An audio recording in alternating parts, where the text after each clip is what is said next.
Bonjour. Depuis un mois, la rencontre à Luanda était déjà prévue.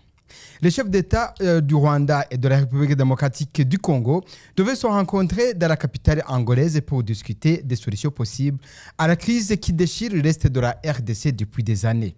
Et cette rencontre, initialement prévue pour dimanche dernier, n'a cependant pas eu lieu. Les raisons avancées par les autorités congolaises ont pris le Rwanda de court, qui déclarait avoir, au contraire, mis en place un cadre commun, particulièrement en ce qui concerne la question des négociations entre le gouvernement congolais et le mouvement du 23 mars dit M23. Le report de cette discussion soulève de nombreuses interrogations sur l'engagement réel de la RDC à résoudre cette crise et sur les obstacles diplomatiques qui semblent persister malgré les efforts de médiation régionale. Pourquoi la RDC hésite-t-elle à engager des discussions avec le M23 et quelle pourrait être l'issue de cette impasse? Nous avons avec nous Tite Gatabazi, analyste politique, pour nous éclairer sur ces questions et nous fournir son analyse des perspectives de paix dans cette partie du monde. Tite, merci d'être avec nous aujourd'hui. Bonjour Révérien et merci. Les réseaux de la RDC qui ne satisfont pas Rwanda, il s'agit de la question des négociations entre le gouvernement congolais et le M23. Pourquoi, Tite, cette question a tout gâché dimanche dernier? D'abord, quand vous lisez les deux communications, vous voyez bien que le tweet de la présidence congolaise, il y a du verbiage, il y a des noms d'oiseaux, il y a des insultes. Comment? Le Rwanda est de mauvaise foi, c'est le Rwanda qui bloque, c'est un habillage qui n'est pas factualisé. Oui.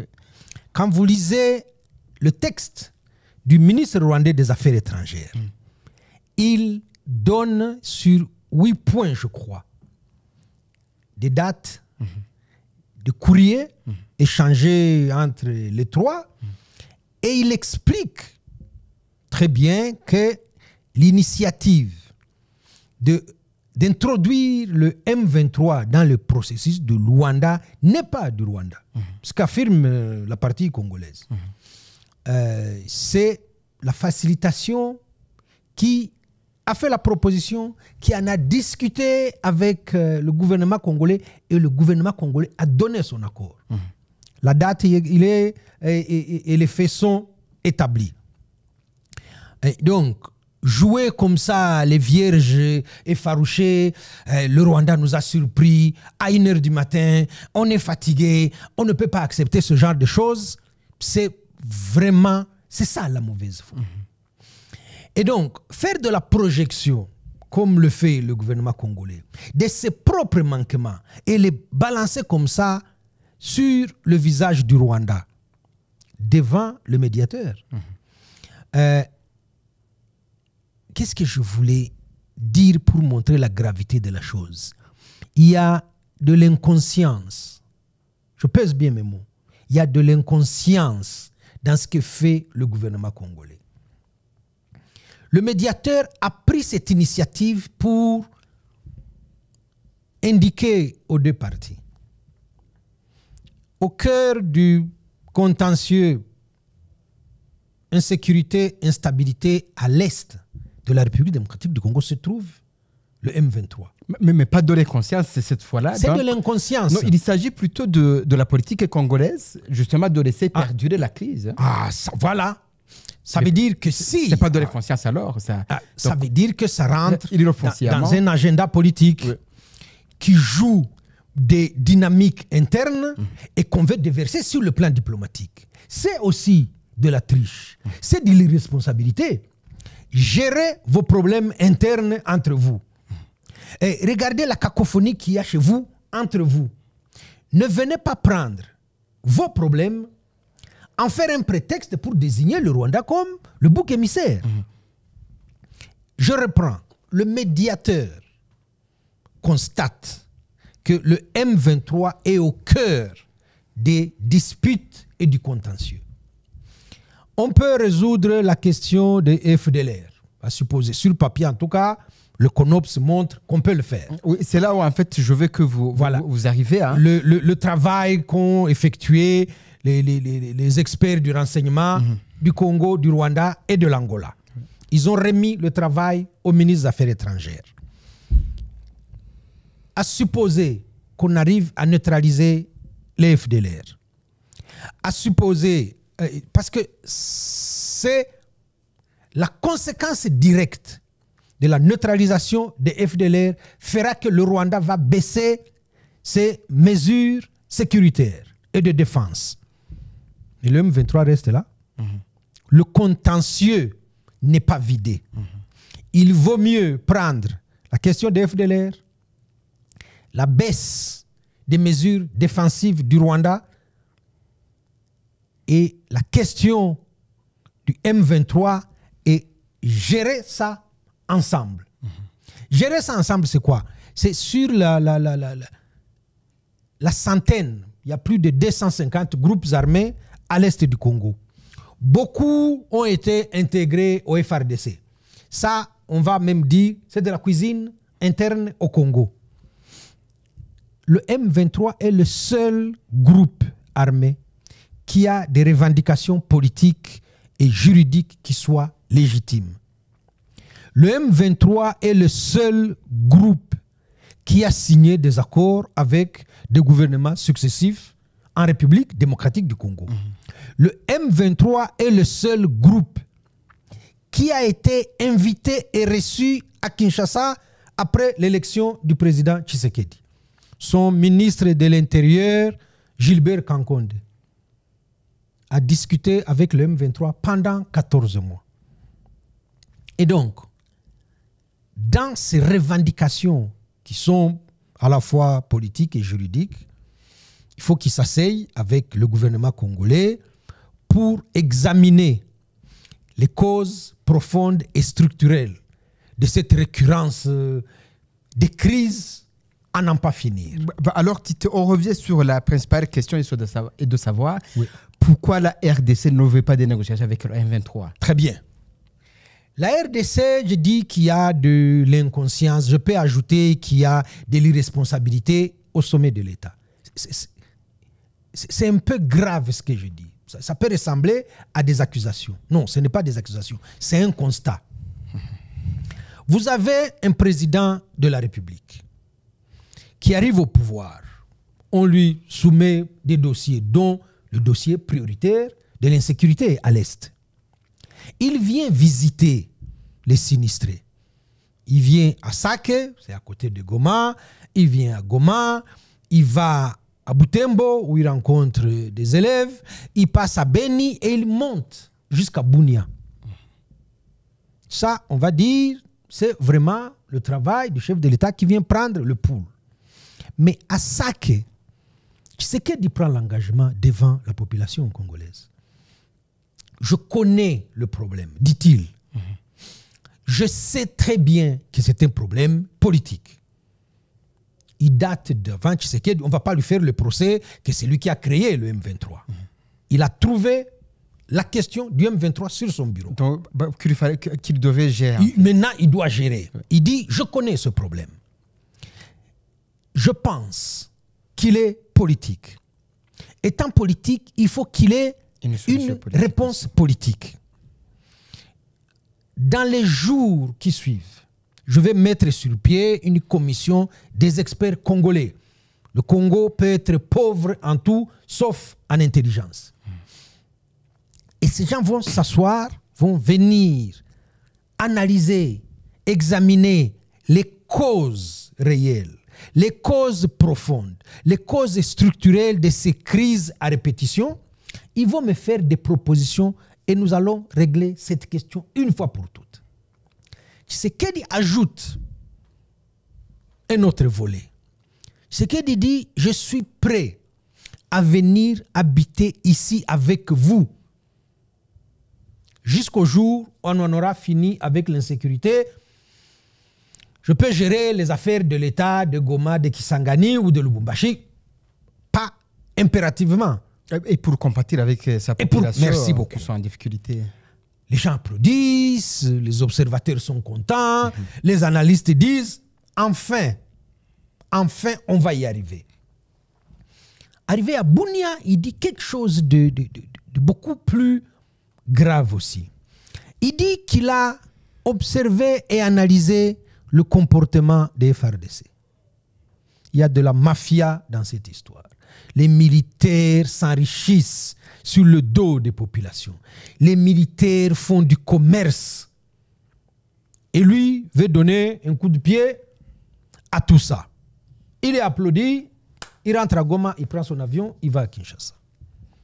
Jusqu'aujourd'hui, on attend cette fameuse commission sur les crises à l'est du Congo. Il n'y en a pas. Deuxième point. Quand on observe ce que fait Tshisekedi sur la crise à l'est du Congo, il a multiplié la rhétorique belliqueuse. Il va attaquer le Rwanda, il va démettre le pouvoir du Rwanda, il va tirer depuis Goma, il insulte jusqu'au président rwandais. Ce n'est même pas une impression. Tu sens bien qu'il a redéfini sa politique. Et maintenant, toute la politique est basée sur le discours de haine, sur la désignation de l'ennemi intérieur qui est le Tutsi congolais, sur la désignation du bouc émissaire qui est le Rwanda. Depuis que le Congo, avant le Congo rebaptisé par Kabila Père, le Zaïre de Mobutu, tous les maux qui rongent ce pays, c'est le Rwanda qui est responsable. Donc, ça veut dire que Tshisekedi a choisi de redéfinir sa politique. Oui. Ce qui revient à poser cette question de savoir pourquoi aujourd'hui Tshisekedi n'accepte pas qu'il a passé tout son temps à négocier avec le M23. Donc, vous avez dit 14 mois afin de négocier avec le M23. Qu'est-ce qui a fait qu'il redéfinisse sa politique pour en fait nier aussi qu'il a rencontré les M23? Parce que il y a ce qu'un de ses conseillers avait appelé les forces obscures. Nous étions au même diapason avec ça veut dire qu'il ne décide pas lui. Je finis.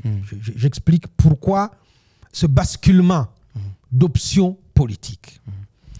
L'un de ses anciens conseillers dit, quand le président arrive au pouvoir, j'ai la chance d'être nommé conseiller en charge et nous définissons les choses. Nous avons la même vision des choses.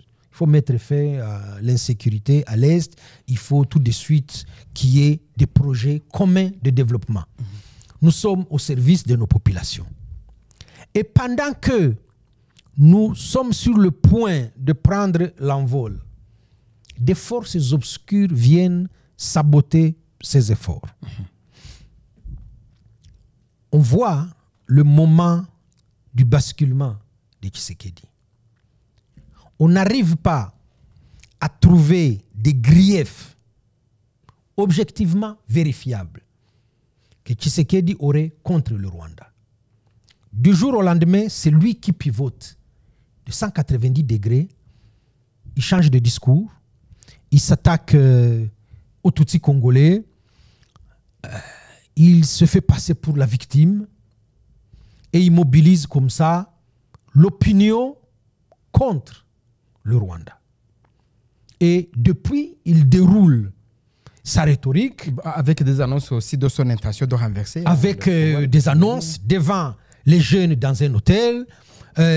Lors de la campagne présidentielle de décembre 2023, il faut quand même noter un malaise qu'il avait. Il a passé 5 ans au pouvoir. Il n'y a pas vraiment grand-chose dans son bilan.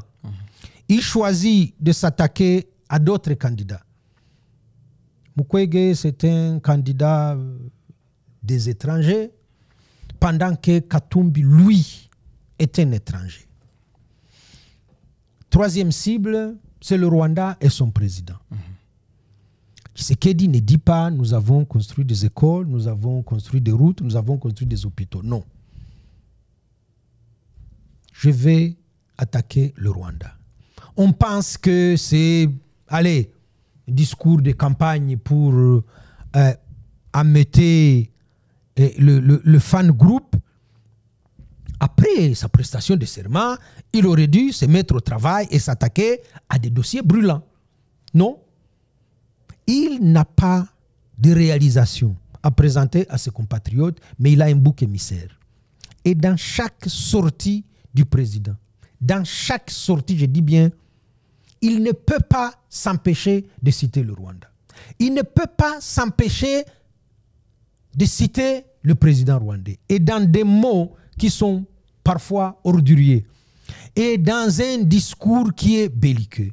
Tshisekedi a quoi autour des FARDC? Une mosaïque d'armée. Il a légalisé les Wazalendo sur conseil de certains. Mais là n'est pas le problème. Il est le premier responsable. Il a une alliance avérée avec les FDLR. Il a fait venir des mercenaires en République démocratique du Congo, que le général Moïse est en train de dire, après le fête de Noël, il va s'en charger. Il a un accord bilatéral avec le Burundi qui lui fournit de la chair à canon. Il a la SADC avec lui. Tout ça, c'est pour aller attaquer le M23. Chaque fois que le M23 est attaqué, non seulement il le repousse, mais il gagne du terrain. Au bout de 3 ans, le M23 contrôle presque 80% de la province du Nord Kivu. On a arrêté de dire on va récupérer Bunagana, on va reprendre Jomba, on va reprendre Kilorirwe. On a arrêté de dire ça. Est-ce qu'à un moment donné, il ne peut pas s'asseoir avec ses généraux et dire, les gars, on ne peut pas faire la guerre de cette façon? Luanda nous offre une porte de sortie honorable. Mouyaya et consorts, on arrête de s'en prendre au Rwanda parce que, honnêtement, on a essayé, ça ne marche pas. Maintenant, nous allons à Luanda et nous commençons à exécuter le fameux programme présidentiel parce que c'est ce que les Congolais attendent. Non.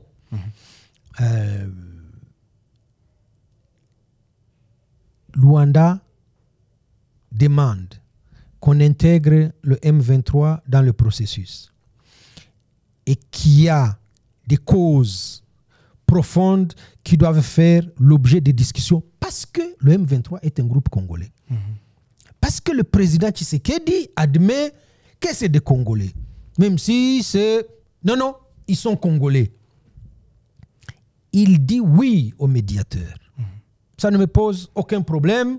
C'est un problème du Congo. Nous allons en discuter et vous allez nous aider, vous allez nous accompagner.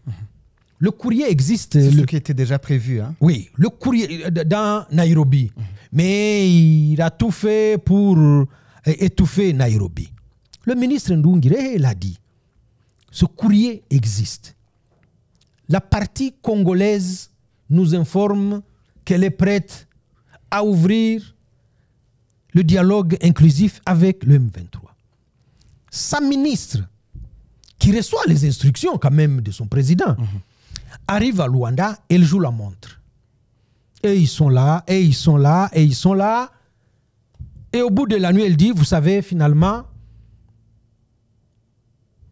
on se désengage. Et à quoi joue Tshisekedi et son gouvernement?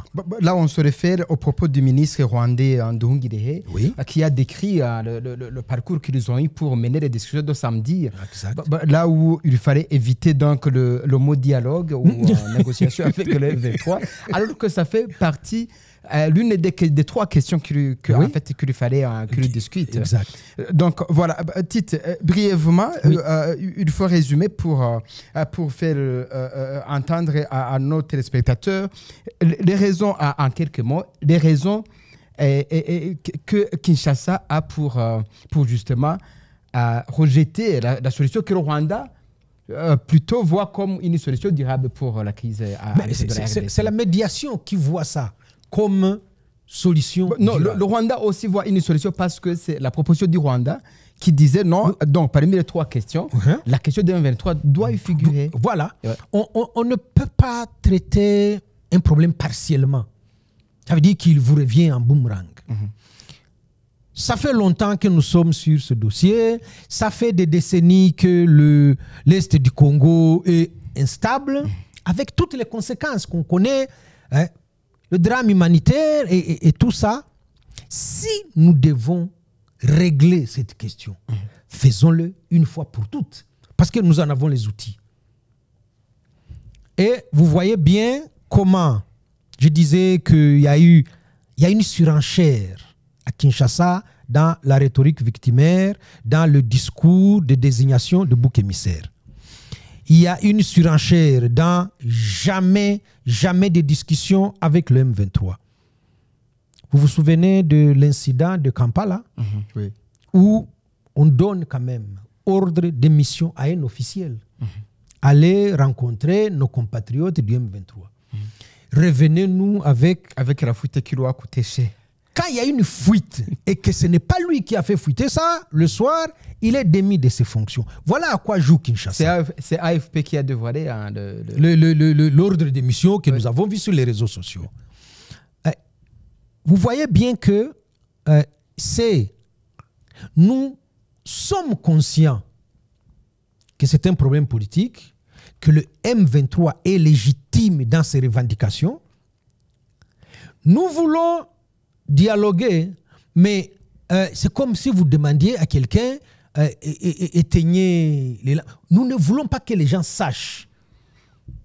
Mais qu'est-ce qu'ils ont à cacher en termes de négociation? Ouais. Vous serez obligé de le faire devant témoins parce qu'il faut une médiation. Vous serez obligé de dire qu'est-ce que vous êtes prêt à concéder, qu'est-ce que vous n'êtes pas prêt à concéder. Pourquoi chaque fois qu'il s'agit du M23, on veut le faire en cachette?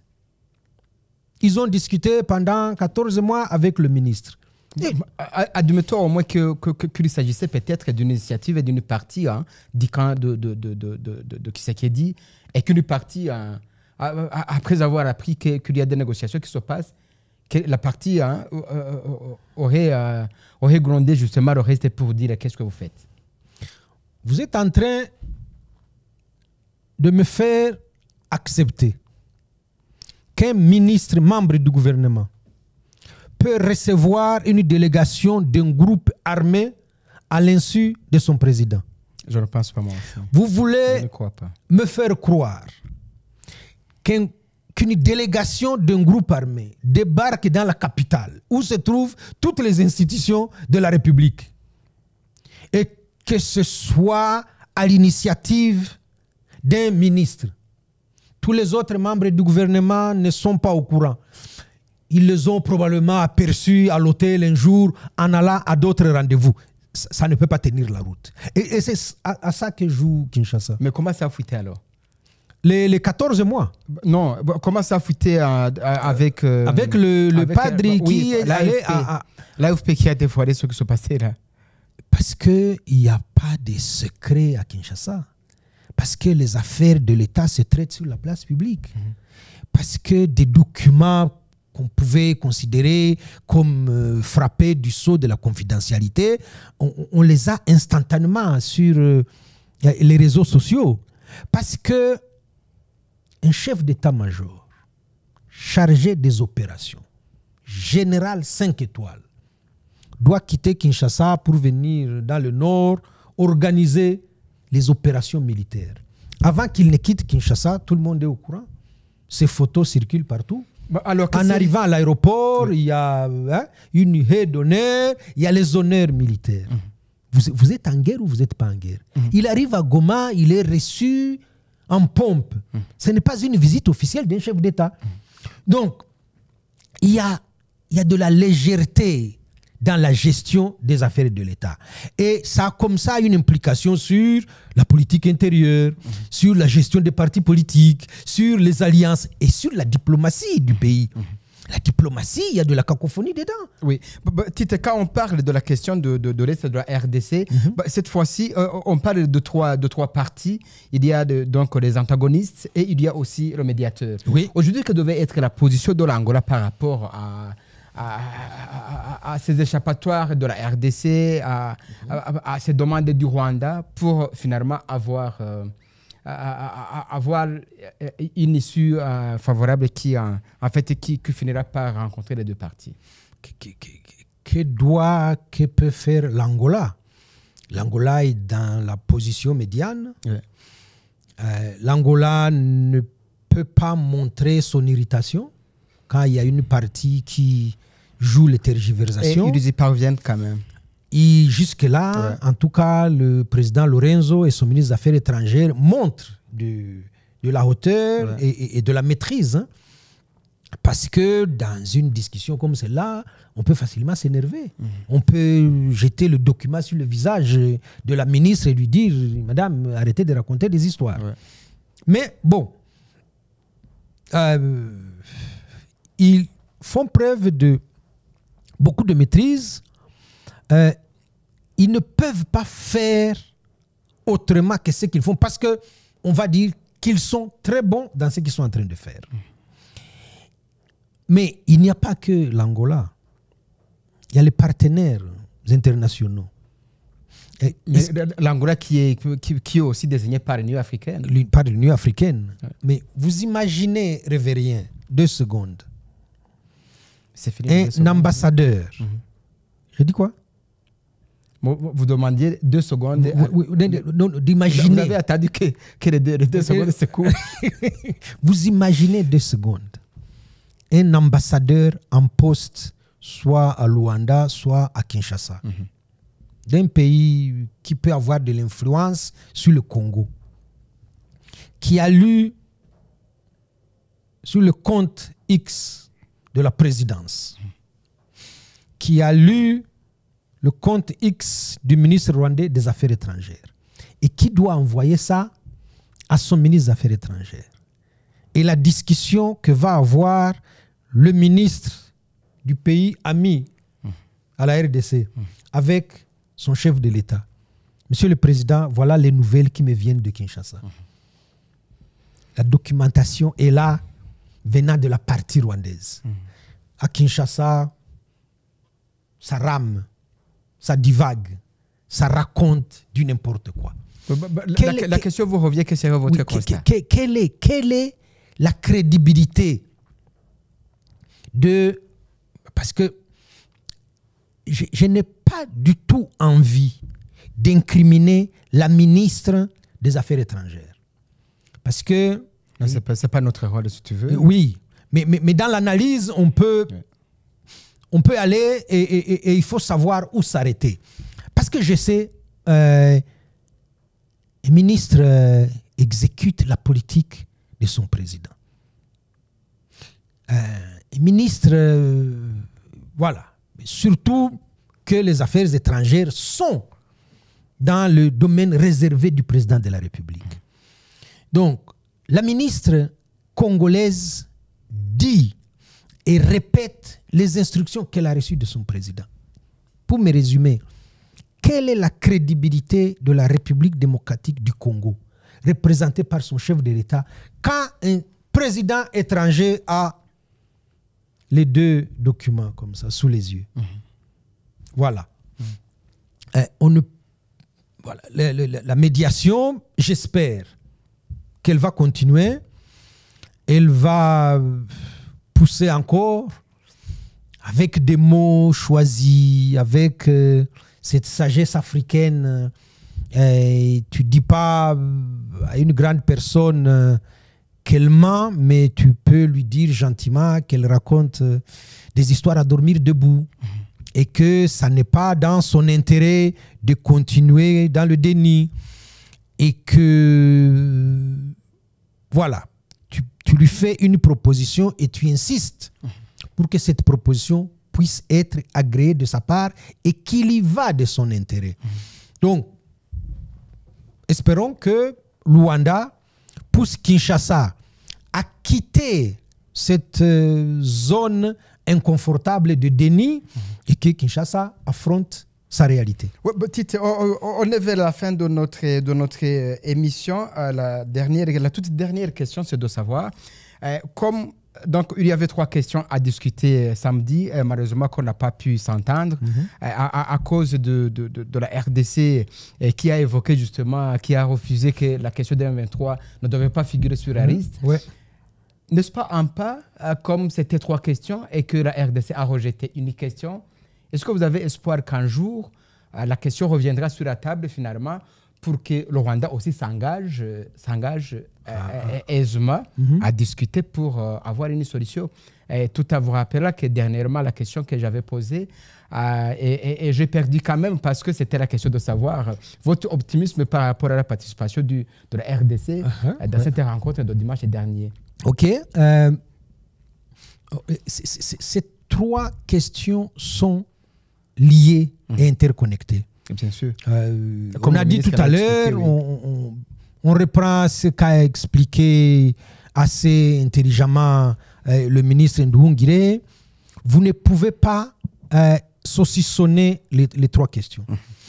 Ça veut dire que vous aurez fait les choses de manière partielle. La neutralisation des FDLR va entraîner la baisse des mesures de défense du Rwanda. Devra faire en sorte que le gouvernement congolais s'engage sérieusement avec une volonté politique affichée et discuter avec le M23, avec l'aide et l'assistance de la médiation. Les 3 vont de pair et sont interconnectés. Ça va aboutir à la paix durable. Maintenant, il y a un problème crucial qui reste. Est-ce que Kinshasa a la volonté politique de s'attaquer à ce problème, de discuter avec le M23, de neutraliser les FDLR? La fois passée, je vous disais ici, je suis dubitatif parce que les faits tels que je les observe me demandent de rester dans mon coin et de dire on n'ira pas loin. Kinshasa a saboté le sommet tripartite de dimanche dernier. La nuit n'a pas porté conseil La nuit ne leur a pas porté conseil, mais attention, je persiste à croire qu'on ne le fait pas simplement par mauvaise foi, qu'on ne le fait pas parce qu'on est dans le déni et qu'on espère, ou alors on a l'illusion qu'on ira écraser le M23 et que politiquement on ne va plus le faire. Non, je crois que j'ai évolué moi aussi. Okay. Je trouve que Kinshasa a un agenda politique qui sous-tend ses actes, le discours qu'il tient, le refus catégorique de discuter avec le M23. Parce que quand vous voyez des fuites comme ils savent le faire, les liens entre les FARDC et les FDLR s'étendent jusqu'au Burundi. Les liens entre Kinshasa et les FDLR ont un chemin qui va jusqu'au Niger. Et au Niger, où il y a des anciens génocidaires condamnés par le TPIR. Qu'est-ce que va chercher le pouvoir de Tshisekedi à Niamey en prenant langue avec ces anciens génocidaires? Ça doit avoir un lien direct avec son alliance, avec les FDLR. Et donc, vous ne pouvez pas être en alliance avec le FDLR. Vous ne pouvez pas désigner le Rwanda comme bouc émissaire à longueur de journée. Vous ne pouvez pas désigner la communauté Tutsi comme étant l'ennemi, comme étant des infiltrés, les accoler tous au M23. Quand vous êtes Tutsi, Congolais, vous êtes M23. Il y en a qui ont perdu la vie et pourtant ils étaient contre le M23. Il y en a qui sont dans les prisons de Makala et de Ndolo simplement parce qu'ils sont Tutsis, donc supposés membres du M23 et qui, eux, sont opposés au M23. Ça manque de logique, mais cette politique-là devient incompatible avec une politique apaisée, discuter avec le Rwanda, de la question des FDLR, de la baisse des mesures de défense du Rwanda, accepter en définitive de traiter la question que pose le M23, qui est une question congolaise. Ça devient incompatible.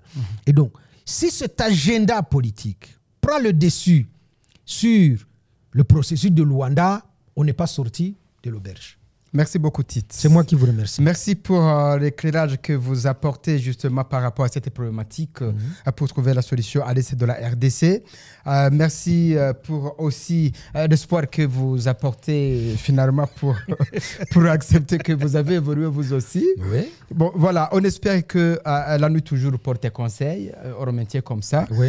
Peut-être que la RDC un jour va accepter aussi qu'il négocie avec le M23 pour trouver la solution à la crise de à l'est de la RDC. Merci également à tous nos chers téléspectateurs de nous avoir suivis. Merci également à notre équipe technique qui nous appuie pour la réalisation de cette émission. Révéré Bazikamwe était à la présentation. À la prochaine.